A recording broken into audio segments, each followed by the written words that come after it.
शहर के सबसे व्यस्त चौराहे पर एक टूटे हुए ट्रैफिक सिग्नल के नीचे रमेश रोज बैठता था।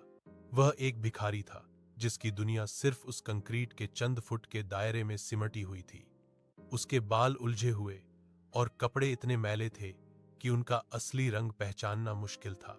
हर गुजरती गाड़ी, हर पैदल चलने वाले से उसे बस एक ही उम्मीद होती थी, कुछ सिक्कों की खनक या खाने के लिए कुछ। रमेश हमेशा से ऐसा नहीं था। एक वक्त था जब उसका भी एक छोटा सा परिवार और गांव में जमीन का टुकड़ा था, लेकिन सूखे और कर्ज ने उससे सब कुछ छीन लिया। वह काम की तलाश में शहर आया और इस बेरहम भीड़ में खो गया। अब उसकी पहचान बस एक भिखारी थी।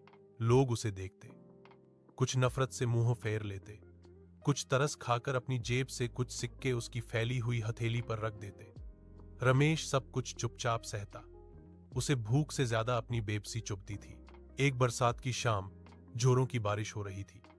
चौराहा लगभग खाली था और रमेश ठंड से कांप रहा था। उसने दिन भर में कुछ नहीं खाया था। उसकी नजर पास के कूड़ेदान पर पड़ी, जहां कोई अपनी आधी खाई हुई ब्रेड का पैकेट फेंक गया था। रमेश लपकर उसे उठाने ही वाला था कि उसने देखा एक छोटा सा आवारा पिल्ला भी उसी ब्रेड को गीला होने से बचाने की कोशिश कर रहा था। रमेश एक पल को रुका। वह पिल्ला भी उसी की तरह भूखा और बेबस था। उसने ब्रेड उठाई, उसमें से 2 स्लाइस निकाले और उस कांपते हुए पिल्ले के आगे रख दिए। पिल्ला तेजी से उन्हें खाने लगा।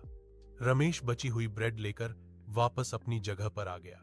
उस रात रमेश के पेट में भूख तो थी, लेकिन उसके दिल में एक अजीब सा सुकून था। उसने अपने हिस्से की रोटी बांटी थी। भले ही दुनिया की नजर में वह सबसे गरीब था,